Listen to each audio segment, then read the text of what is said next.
Hello, I'm Crickets, and welcome back to I Have a Story.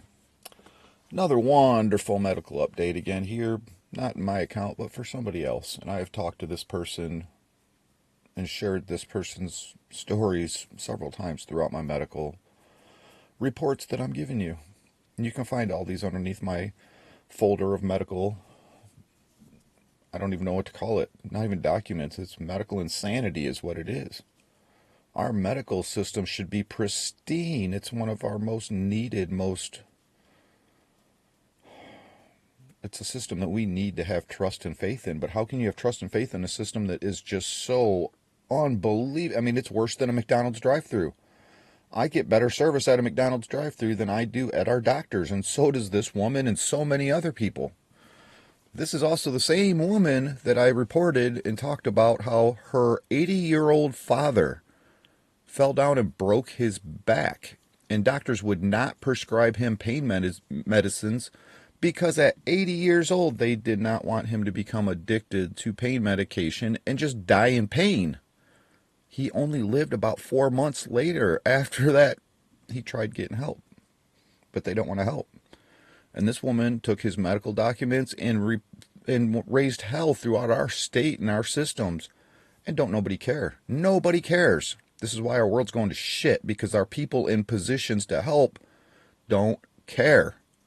What the hell do they get these big titles and paychecks for? Seriously. It's all a big joke. I'm sick of it. So she had an appointment. I mean, this is a woman who was in a major car accident. She died. They had to bring her back to life. She broke her back. She's struggling to get pain management help. And a month ago, she went down to have surgery in Detroit. We live in the Upper Peninsula of Michigan. It's like a 6-hour drive to Detroit one way. And a month ago, they made her drive all the way down there to have surgery that was not successful, had complications and problems, and didn't end up working. So a month later, they schedule another appointment for her to drive all the way down, 12-hour round trip, give or take, to Detroit from the Upper Peninsula of Michigan. Knowing that she has spine conditions and all slew of medical conditions, which impedes her ability to sit in a car, and to take a day off of work last Friday so that she could go all the way down there just for them to talk to her. Just to talk.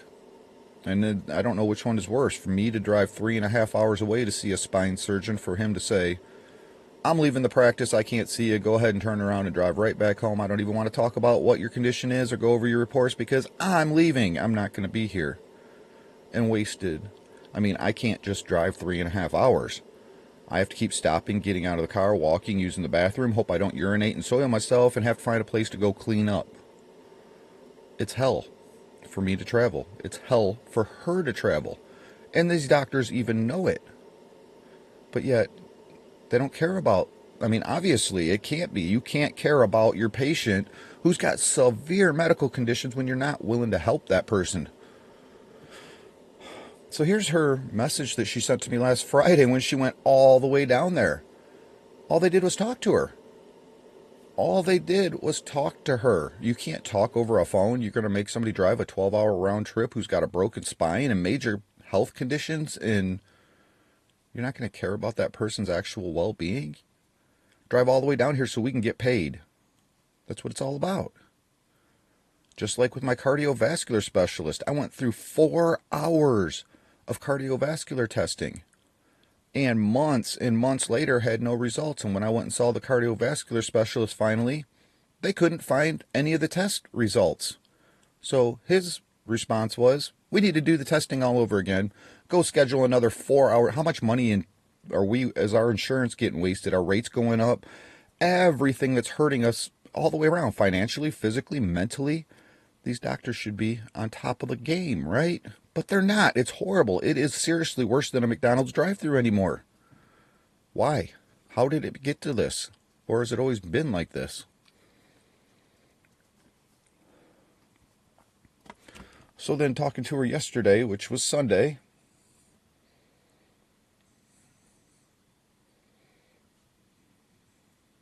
of course, this stuff don't ever want to line up. This was the message I get from her. So she had to take a day off on Friday. She couldn't work Saturday because she was in so much pain. I talked to her. I talked to this woman every single day. She was in so much pain on Saturday, she couldn't move or do anything. So Sunday now she's got to try to make up the work day on Friday that she missed. Because that's how she should have to spend her Sunday, when all they had to do was talk to her on the phone. Make a phone call and say, hey, we've got an appointment. We don't need you to drive all the way down here just to be able to talk. I could understand if they needed to actually do a procedure. You got to be there for that. You don't need to be in person sitting in an office for somebody to talk to you. Hasn't, since COVID, really proven that we have plenty of media outlets to communicate. We could even do it via video. What difference does it make? I mean, there are seriously specialists here that I go see that the specialist himself or herself is not even here. The last one that I saw was down in Texas and talked to me through a computer via a television screen, but yet just makes all the decisions from down in Texas. Why did I have to drive in for that? I could sit at home and we can chat on my computer. Why do I have to waste my gas? We're so worried about pollution, natural resources. It is so blown up our tailpipes about the exhaust that's coming out of our cars, right? Why are we wasting all of this when we have technology to make this so much simpler, easier on the patient, even easier on the doctors? You don't need as much staff, don't need as much facility to be able to communicate with people via technology. But that's not what it's about. It's all about titles and paychecks.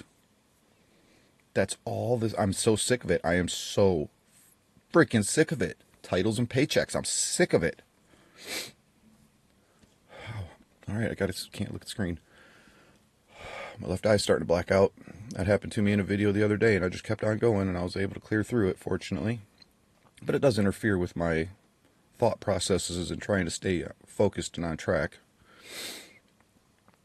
But this is absurd. Absurd. Why would you make a woman who has severe medical conditions, a broken spine, major health complications throughout her entire body, and make her drive a 12-hour round trip just to talk to her for a few minutes? That's all it was. A few minutes, sit there and talk, and send her back home. When is our medical system going to get it together? RFK Jr., we need you in this aspect, I think, more than our food industry, which I get it with our food. Thing is, people have the ability to control themselves, even though that's not the case today. But you do have the capability of controlling yourself and eating properly. How do we control a medical system we trust in, putting our life in their hands, whether we're going to live or die, when it's this absolutely absurd? Again, worse than a McDonald's drive-thru.